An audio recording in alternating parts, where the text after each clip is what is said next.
Hello दोस्तों, कैसे हैं आप सब लोग? आई होप आप सब लोग अच्छे होंगे। कुछ दिनों पहले मैंने एग्लोनिमा और कैलेथिया के कुछ प्लांट परचेज़ किए थे। आज उन्हें पॉटिंग मिक्स देने का टाइम है, तो इसका पॉटिंग मिक्स मैं कैसे तैयार कर रही हूँ और उसके क्या बेनिफिट हैं, ये मैं आज आपके साथ शेयर करूँगी। तो सबसे पहले पॉटिंग मिक्स में देखिए मैंने ये कोकोपीट लिया है। कोकोपीट अच्छे से धो के फिर मैं उसे इस्तेमाल कर रही हूँ। 40% के करीब कोकोपीट है। दूसरी चीज़ ये वर्मी कंपोस्ट मैंने ली है, ये 20% के करीब है।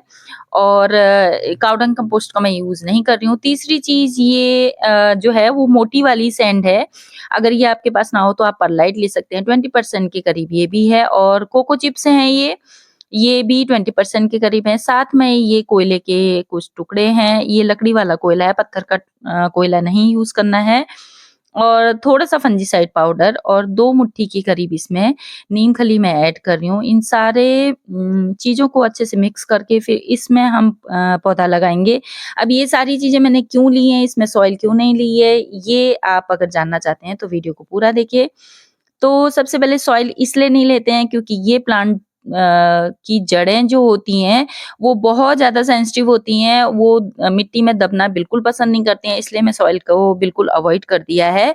और इसके लिए कोकोपीट मैंने लिया है। कोकोपीट क्या होता है, पोरस होता है, साथ में नमी बनाए रखता है। हाँ, इन पौधों को नमी बहुत चाहिए होती है, लेकिन मिट्टी में दबना बिल्कुल पसंद नहीं होता। तो कोकोपीट क्या करेगा, नमी बनाए रखेगा, लेकिन हल्का होता है। दूसरी चीज़ जो वर्मी कंपोस्ट लिया है, वो पौधों को न्यूट्रिशन देगा। काव डंग कंपोस्ट का यूज़ आप तब करिए जब वो 2 से ढाई साल पुराना हो और एकदम फुली डिकम्पोज़ हो, तब आप उसको यूज़ करिए, वरना वर्मी कंपोस्ट का ही यूज़ करिए। तीसरी चीज़ परलाइट या सैंड हम इसलिए लेते हैं क्योंकि ये जो है वो पॉटिंग मिक्स को पोरस कर देता है कि पानी डाला और एकदम निकल गया, तो इससे रूट्स के लिए आपके पौधे को जगह मिल जाती है। कोको चिप्स लेने का रीज़न ये रहता है कि कोको चिप्स कभी एक्स्ट्रा पानी अगर हमने गलती से डाल दिया तो उसे अपने अंदर सोख के रख लेगा और ये भी जड़ों को बढ़ने के लिए स्पेस देता है।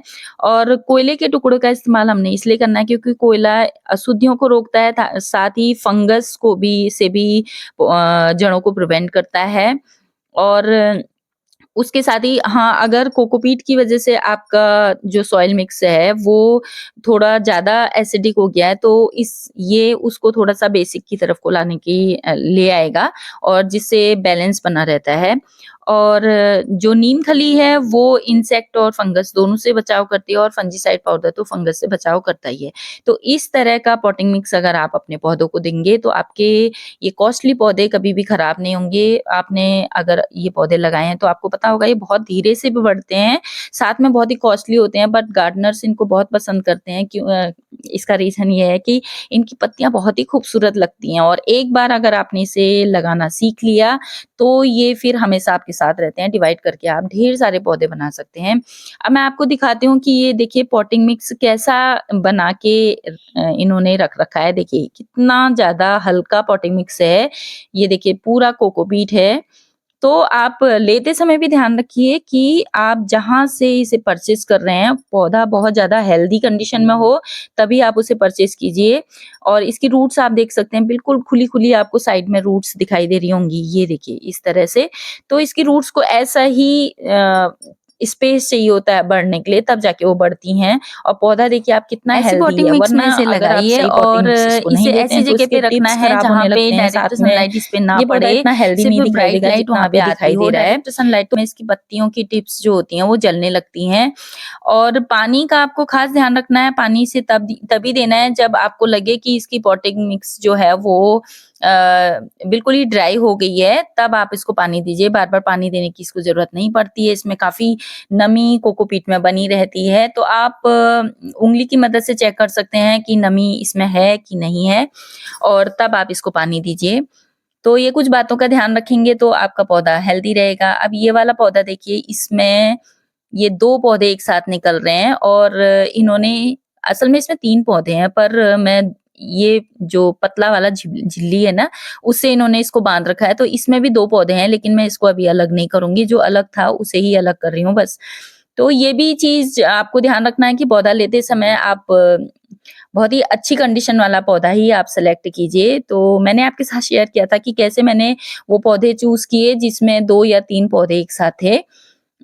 तो इस तरह की अगर आप इसको सॉइल मिक्स देते हैं, इस तरह की केयर करते हैं, तो ये पौधे हमेशा आपके साथ बने रहेंगे और आप डिवाइड करके ढेर सारे पौधे भी इससे तैयार कर सकते हैं। अब जब ये सारे पौधे तैयार हो गए हैं, तो मैं इसे थोड़े दिनों के लिए किसी बड़े पेड़ के नीचे रख दूँगी और इसे एक बार अच्छे से पानी दे दूँगी। इतना पानी कि ड्रेनेज होल से इसके पानी सारा बाहर निकल जाए और उसके बाद फिर मैं इनको इनकी प्लेस पे रख दूँगी।